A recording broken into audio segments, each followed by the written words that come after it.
Narration.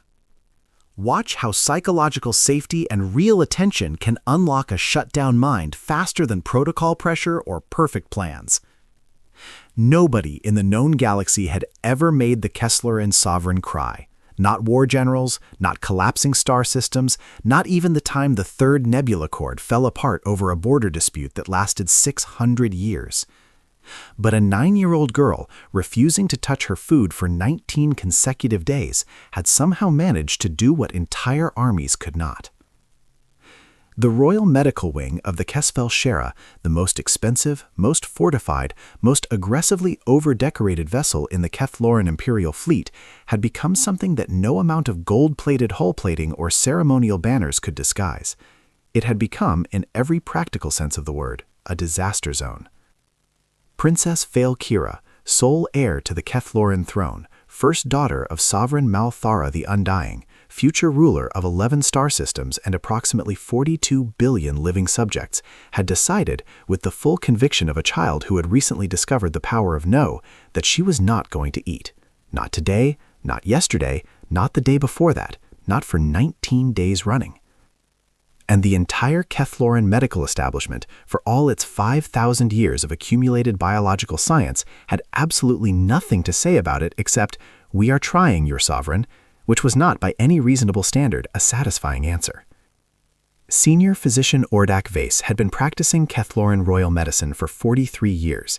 He had treated radiation sickness, genetic fractures, 3 separate cases of temporal displacement illness, and once memorably a diplomat who had accidentally ingested a compound that made him believe he was a moon. He was not by nature a man who panicked. He was panicking now, though, quietly, professionally, but panicking. "She will not open her mouth," he told High Commander Oren Salvo in a tone that suggested this information was somehow the commander's fault. "We have presented the full spectrum of Kefloran nutritional options, traditional preparation, modern synthesis, everything approved by the Royal Dietary Council going back for generations." She looks at the tray, she looks at me, and then she looks away. Oren Salvo, who had once held a defensive line against a Breathguy battlecruiser with nothing but a damaged fighter wing and a very bad attitude, said nothing for a moment. He simply stared at the physician with the specific expression of a man who was strongly reconsidering every choice that had led him to this point in his career. 19 days, he repeated. 19 days. Ordak Vase confirmed, with the exhausted dignity of a man confirming his own execution. The timing, it had to be said, could not have been worse. The HFY was currently docked at Meridian Outpost 7, a mid-tier human space station orbiting a gas giant on the outer edge of the test of our cluster. The Kefloran delegation was here for the preliminary rounds of the Galactic Council Alliance Summit, a gathering that had taken 30 years of careful diplomatic threading to arrange. The Kefloran Empire joining the Galactic Council formally would shift the balance of power across 6 sectors: trade routes, military agreements, resource sharing, 17 separate subclauses regarding asteroid belt jurisdiction, all of it balanced like a very expensive piece of crystal on the continued goodwill of Sovereign Malthara. And Sovereign Malthara was not, at this precise moment, feeling particularly goodwillish. She was standing at the observation window of her daughter's chamber, watching Valkyra sit perfectly still on the edge of her sleeping platform, staring at nothing, with an untouched tray of food beside her. 37 alien doctors, nutritionists, and behavioral specialists had rotated through that room in 19 days. The galaxy's finest medical minds, the galaxy's most soothing voices, the galaxy's most carefully prepared delicacies from 14 separate star systems. Valkyra had not eaten a single bite. Outside, through the viewport, the lights of Meridian Outpost 7 blinked patiently in the dark, a very ordinary human station doing very ordinary human things, entirely unaware that the fate of an interstellar alliance was quietly unraveling somewhere in its docking bay, one uneaten meal at a time. High Commander Oren Salvo was not a man who accepted the word impossible. He had, over the course of a distinguished 40-year military career, personally removed that word from 3 separate official Kefloran documents, replacing it each time with "not yet achieved." He believed in solutions. He believed in systems. He believed that every problem, no matter how complex, had a correct protocol, and that if you followed the correct protocol with enough discipline and enough resources, the problem would eventually surrender. The problem was not surrendering. He had started, as any reasonable Kefloran commander would, with tradition. the rite of first nourishment, an ancient royal ceremony involving hand-prepared broth from the sacred Velcath grain, administered in a specific sequence by a certified royal attendant, while a certified royal cantor recited the 12 verses of sustenance in the original Old Cat dialect. This ritual had been used to coax reluctant royal heirs into eating for over 2,000 years. It had historically a perfect record. Valkyra had sat through the entire ceremony with the polite, distant expression of someone enduring a very long and very boring presentation about tax restructuring. Then she had looked at the broth. The royal cantor had needed to sit down afterward. Salvo had the move to Phase 2, which involved rare delicacies sourced at considerable expense and considerable speed from 14 different star systems. Crystallized moonfruit from the Pelavar rings, slow-processed protein spears from the Drench homeworld, fermented skycall from Oak 1 Station 9, honeyed spore clusters from the Miva fungi forests, which had required a separate ship to transport because of their atmospheric sensitivity. Each dish had been prepared by a specialist. Each dish had been presented with ceremony. Each dish had been placed in front of Valkyra with the careful hope of people who were running out of careful hope. Each dish had gone back to the Kethloran kitchen, untouched. After that, Salvo had brought in the mind-combing specialist, 3 of them from 3 different species, each carrying a different methodology. There was Counselor Brain to Lock, a Salva empath with 17 years of experience working with distressed royal children across 6 empires.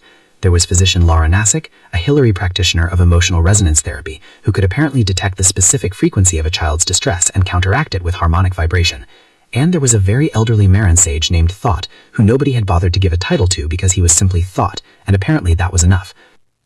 Brain to Lock had spent 2 hours with Valkyra and left looking shaken. Laura Nassick had managed 40 minutes before asking for water and a moment to herself. Phyllis had gone in, sat across from the princess for 6 minutes in complete silence, then walked out, looked at Salvo with ancient tired eyes and said very quietly, "She is not broken, she is waiting." Then he had refused to elaborate and asked for a chair, which was, as far as strategic intelligence went, spectacularly unhelpful. Meanwhile, Sovereign Malthara had not left the observation corridor outside her daughter's chamber in 11 hours. She stood with the rigid posture of a ruler and the hollow eyes of a mother, watching Valkyra through the transparent partition. The princess sat on her sleeping platform, knees drawn to her chest, staring at the far wall with an expression that was entirely too old for her face. Malthara had conquered star systems. She had negotiated treaties that reshaped galactic borders. She had looked into the eyes of enemies who wanted her dead and had not blinked once. But watching her daughter sit there, small and still and unreachable, she found that all of her sovereignty and all of her power amounted to exactly nothing, and that, more than anything else in her long and formidable life, frightened her. Salvo approached her at the 14th hour, carrying a data tablet and the expression of a man delivering news he would very much prefer not to deliver. "The physicians say," he began carefully, "that if she does not take in some form of nutrition within the next 48 hours, they will need to discuss intervention options." Malthara did not turn from the window. "They will not touch her," she said, her voice very quiet.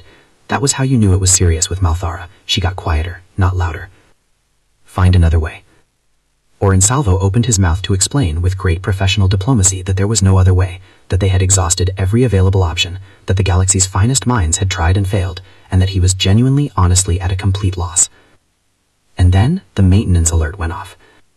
It was a small alert, a routine one. A ventilation subpanel in Corridor 7B of the Royal Docking Wing had registered a pressure irregularity, and the station's automated system had dispatched the nearest available maintenance worker to investigate. Nobody on the Kethloran side had thought to flag Corridor 7B as a restricted zone on the station's internal grid. This was, in retrospect, an oversight. The door at the far end of the royal corridor slid open with a cheerful mechanical hiss, and through it walked a human male, approximately mid-40s, wearing a faded gray maintenance jumpsuit with the Meridian Outpost 7 logo on the chest pocket. He had a tool belt around his waist, a battered thermos in one hand, a canvas lunch bag hanging from the other, and a specific expression of a man who had been on shift for 9 hours, was not remotely done yet, and was very sincerely not in the mood for surprises. His name badge read Red Calloway, Maintenance, Level 3. He looked at the corridor, which was significantly more gold-plated and ceremonially draped than any ventilation subpanel corridor had any business being. He looked at the row of Kethloran royal guards who were staring at him with expressions ranging from alarm to outrage.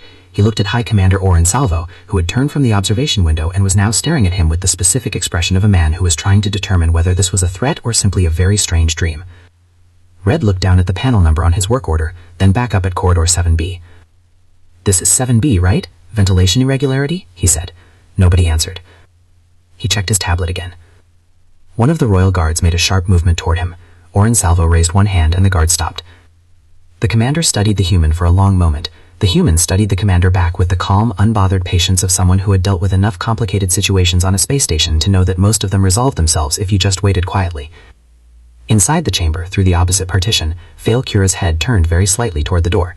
It was the first time she had reacted to anything in 4 days. What happened next would later be described in 6 separate official Kethloran military reports, 2 diplomatic incident reviews, and 1 very confused memo from the Galactic Council's Protocol Division titled, with remarkable understatement, regarding an authorized human entry into royal medical space and subsequent events. The subsequent events, as it turned out, were quite something.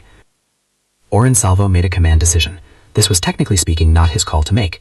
The correct procedure would have been to have the human escorted out immediately, file a station complaint, and add review docking wing access permissions to his already catastrophically long list of things to handle. But the correct procedure had been failing for 19 days, and Orin Salvo had, somewhere around day 14, quietly begun to lose his faith in correct procedures. Also, Vale Kira's head had turned. She had not turned her head for 4 days, not for food, not for physicians, not for her mother's voice through the intercom, but a human in a gray jumpsuit with a lunch bag